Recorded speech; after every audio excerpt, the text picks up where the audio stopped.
মাগো তোমার মতো লয় না কে হই আমায় বুকে টানি আঁচল দিয়া মুছে না কেউ আমার চোখের পানি হায়রে মা জননী আমার হায়রে মা জননী মাগো তোমার মতো নয় না কে হই আমায় বুকে টানি আঁচল দিয়া মুছে না কেউ আমার চোখের পানি হায়রে মা জননী আমার হায়রে মা জননী অনাদরে কাটে মাগো আমার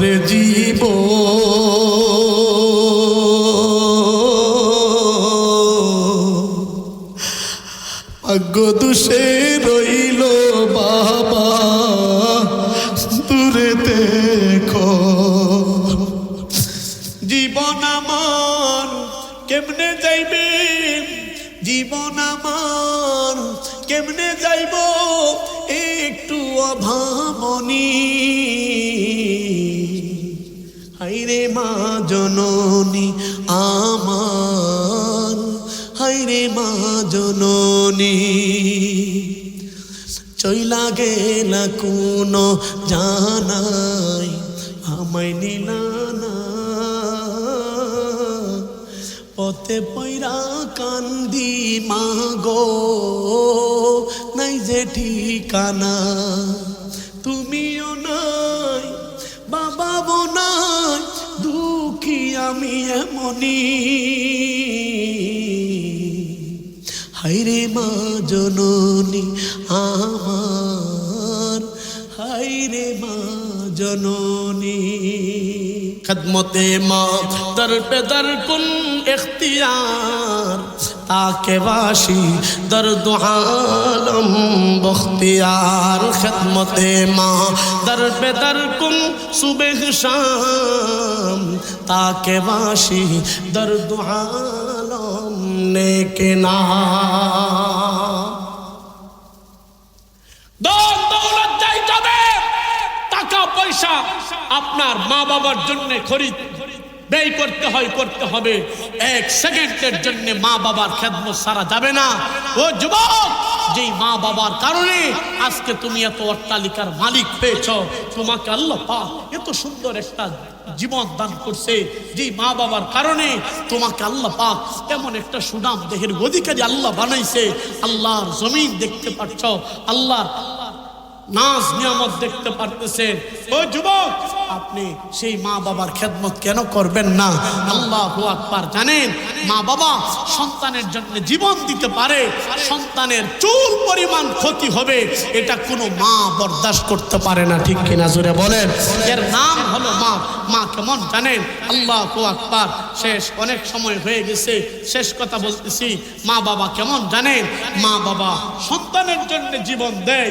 আল্লাহু আকবার ও যুবক আজকের ঘটনা জানো আজকের ঘটনা শুনছেন আজকের ঘটনা দেখছেন লক্ষ্মীপুর চন্দ্রগঞ্জ আল্লাহু আকবার দুবাই থেকে আসছে ও ওমান থেকে আসছে ওমান থেকে 3 বছর পরে ফেসবুকে স্ট্যাটাস দিয়েছিল ফেসবুকে স্ট্যাটাস দিয়ে উনি বিমানে ওঠার সময় স্ট্যাটাস দিয়েছে স্বপ্ন নিয়ে বাড়িতে যাচ্ছি ভাগ্যের কি নির্মম পরিহাস আপনারা জানেন আল্লাহ আমার শরীরের রূপটা দাঁড়িয়ে গেছে আমার শরীরের পশমটা দাঁড়িয়ে গেছে হে যুবক কিসের এত অহংকার কেন মা বাবার খেদমত করতে পারতেছো না কেন মা বাবার প্রতি এত অনীহা ভাগ্যের কি নির্মম পরিহাস সেই যুবক আল্লাহু আকবার আজকে সকালে ফজরের একটু আগ টাইমে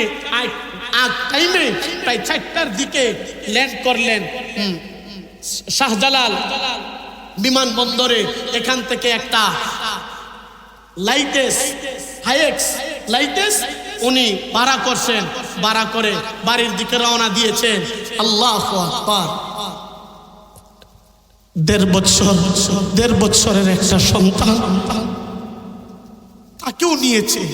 তার স্ত্রী 3 বছরের অপেক্ষায় অপেক্ষিত তার প্রেমাস্পদকে পাবে, তাকে আলিঙ্গন করবে। সন্তান তার বাবার চেহারাটা দেখবে। আল্লাহু আকবার। ভাগ্যের কি নির্মম পরিহাস। নজর করে দেখা যায় যখন আসতেছে তারা 9 জন, আর যিনি আসছেন ওমান থেকে উনাকে নিয়ে 10 জন এয়ারপোর্ট থেকে রওনা দিয়া দিছে। আল্লাহু আকবার। ড্রাইভার সারা রাত না ঘুমানোর কারণে হঠাৎ করে পানিতে ঘুমের অচেতনতার কারণে সে ডাইরেক্ট পানিতে পুকুরে চলে গেছে। পুকুরে চলে গেছে। যে ব্যক্তিটা 3 বছর পরে আসছে সেই ব্যক্তিটা বাহির ঠিকই হইছে, বাড়িতে গেছে ঠিকই, কিন্তু আর স্বপ্ন নিয়ে যাইতে পারে নাই। দুঃস্বপ্ন নিয়ে বাড়িতে গেছে। সে গ্লাস ভেঙে সে নিজে বাহির হইছে। পরিবারের তার স্ত্রীকে বাহির করার জন্য হাত ধরে টান দিয়েছে, কিন্তু সন্তানকে বাহির করতে পারতেছে না। বিদায় মহিলাটা, তার স্ত্রীটা আর এই গাড়ি থেকে বাহির হয় নাই। সন্তানের জন্য মা জীবন দিয়ে দিছে। ও বাজান, ও যুবক, এক ফ্যামিলির 7 জন মানুষ দুনিয়া থেকে বিদায় হয়ে গেছে। স্বপ্ন নিয়ে বাড়িতে যাওয়া হয় নাই, স্বপ্ন নিয়ে চলে বাড়িতে যাইতে হয়েছে। কিসের তো অহংকার। আজকে নেট দুনিয়ায় এটা বিশাল, আপনারা জানেন, এটা ভাইরাল হয়েছে। এই জন্যে মা সন্তানের জন্য জীবন দেয়, সন্তানের কিছু হবে এটা মা বরদাস্ত করতে পারে না। রাজশাহী মেডিকেলের একটা ঘটনা বলি শেষ করে দিচ্ছি। রাজশাহী মেডিকেলের একটা কথা। আল্লাহু আকবার। একটা সন্তান, মার গর্ভ থেকে সন্তান দুনিয়াতে আসবে, কিন্তু ভাগ্যের কি নির্মম পরিহাস। সেটা হলো সন্তান আসবে, কিন্তু মহিলারা, দাইমা, দাত্রীরা অনেক চেষ্টা করার পরেও সন্তানকে খালাস করতে পারতেছে না, ভূমিষ্ঠ করাইতে পারতেছে না। সবাই মিলে ডাক্তারের কাছে নিয়ে গেছে, রাজশাহী মেডিকেলের মধ্যে নিয়ে গেছে। নেওয়ার পর ডাক্তারে পরীক্ষা নিরীক্ষা করে দেখে সন্তানকে বাঁচাইতে গেলে স্ত্রীকে বাঁচানো যাবে না, সন্তানের মাকে বাঁচানো যাবে না, মাকে বাঁচাইতে গেলে সন্তানকে বাঁচানো যাবে না। কি করা যায়? সবাই পেরেশান হয়ে গেছে। মুসলমান ডাক্তার পরিবারের সবাইকে নিয়ে এক জায়গার মধ্যে বসে গেছে। মুসলমান ভাইরা রে আমার, এক জায়গার মধ্যে বসার পর ফ্যামিলির লোকদেরকে নিয়ে বসার পরে আল্লাহু আকবার ডাক্তার বলতে আরম্ভ করছে, ও ফ্যামিলির লোকেরা শুনো, তোমরা ডিসাইড করো, তোমরা সিদ্ধান্ত দাও। সন্তানকে বাঁচাইতে গেলে মাকে বাঁচানো যাবে না, মাকে বাঁচাইতে গেলে সন্তানকে বাঁচানো যাবে না। কি করব? এ নরসিংদীর মুসলমান বাবা বলে আমার সন্তানের কোনো দরকার নাই। আল্লাহু আকবার। স্ত্রী বাবা বলে আমার সন্তানের কোনো দরকার নাই, দাদা বলে আমার নাতির কোনো দরকার নাই, নানি বলে আমার নাতির কোনো দরকার নাই, শাশুড়ি সন্তানের নানি দাদি বলে আমার সন্তান নাতির কোনো দরকার নাই। বাবা বলে স্ত্রী বাঁচলে, গাছ বাঁচলে ফল পাওয়া যাবে, গাছ না থাকলে ফলের কোনো আশা করা যায় না। মুসলমান ভাইরা রে আমার, সবাই সিদ্ধান্ত দিয়ে দিছে ডাক্তার, আমাদের সন্তানের কোনো দরকার নাই, আমাদের আল্লাহু আকবার মেয়েকে বাঁচাইতে হবে। আমার ভাইরা রে, এই সিদ্ধান্ত পাওয়ার পর নজর করে দেখা যায় ডাক্তার বলতেছে তোমাদের সিদ্ধান্তেই যে আমি কাজ করব এমন ডাক্তার কিন্তু আমি না। আমারও একটা, যেই মা 10 মাস 10 দিন সন্তানটাকে বুকের মধ্যে ধারণ করছে, গর্ভে ধারণ করছে, সেই মাকে জিজ্ঞাসা করতে হবে। আল্লাহু আকবার। মায়ের কাছে সবাই যখন গেছে, ডাক্তার যখন চলে গেছে, সবাই যায়া মহিলাটার সামনে দাঁড়ানোর পরে সবাই নিস্তব্ধ।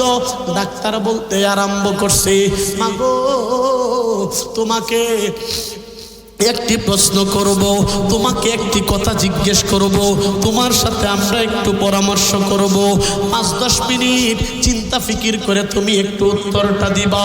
মুসলমান ভাইরা রে আমার, মায়ের ভিতরে আর পানি না, সবাই নিস্তব্ধ হয়ে দাঁড়িয়ে আছে। কেউ যখন কোনো কথা বলে না, সবার চোখের মধ্যে পানি। আমার বাইরা রে, মা ঠিকই বুঝতে পারছে কোনো ধরনের লুমহর্ষক ঘটনা ঘটতে যাচ্ছে। এ নরসিংদীর মুসলমান ডাক্তার জিজ্ঞেস করে, মা গো, তোমাকে বাঁচাইতে গেলে সন্তানকে বাঁচানো যাবে না, সন্তানকে বাঁচাইতে গেলে মাকে বাঁচানো যাবে না, কি করব? তাড়াতাড়ি করে একটু সিদ্ধান্ত করে আমাকে জানিয়ে দাও। আমার বাইরা রে, মা বেডের মধ্যে শোয়া ছিল, বেড থেকে লাফ মেরে বসে গেছে, বেড থেকে ফ্লোরের মধ্যে নেমে মা ঝর্ণার মতন চোখের পানি ফালাইতে আরম্ভ করছে। মা ফ্লোরের মধ্যে নাই, মা স্বামীর পায়ের মধ্যে জড়ায়া স্বামীকে ডাক দিয়ে বলে, স্বামী গো, দীর্ঘ এতদিন আপনার সাথে আমি দুনিয়া সংসারের জিন্দেগিতে আপনার সাথে চলাফেরা করছি, স্বামী গো, কোনো অন্যায় করে থাকলে গো আমারে আপনি মাফ করে দিবেন, স্বামী গো, আমারে আপনি মাফ করে দিবেন। হরিণীমাখা দুইটা চোখ দিয়া স্বামীর চেহারার দিকে তাকায় রয়েছে। আল্লাহু আকবার। আর বলতেছে, স্বামী, কিছুক্ষণ পরে হয়তো দুনিয়াতে আমি আর থাকবো না, দুনিয়া থেকে বিদায় হয়ে যাব। আমার সন্তানটারে আপনার কাছে আমি আমানত দিয়ে যাইতে চাই, স্বামী গো, আমার সন্তানটারে আপনি কারো কাছে পালক দৈত্যক দিবেন না, আমার সন্তানটারে আপনি খুলে পিঠে করে মানুষ করবেন। মুসলমান ভাইরা রে, আমার মায়ের কাছে যায়, আরে বুকের মধ্যে ধরে বলেন, মা, আপনাদের নাতিটারে আপনাদের কাছে আমানত দিয়া যাইতে চায়। আমার দুনিয়ার কোনো আল্লাহু আকবার, দুনিয়াতে হয়তো কিছুক্ষণ পরে আর থাকবো না। শাশুড়ির কাছে যায় বলেন, মা রে, আপনার সন্তানের নাতিটারে আপনাদের কাছে দিয়া যাইতে চায়। আল্লাহু আকবার, আমি আর কিছুক্ষণ পরে থাকবো না।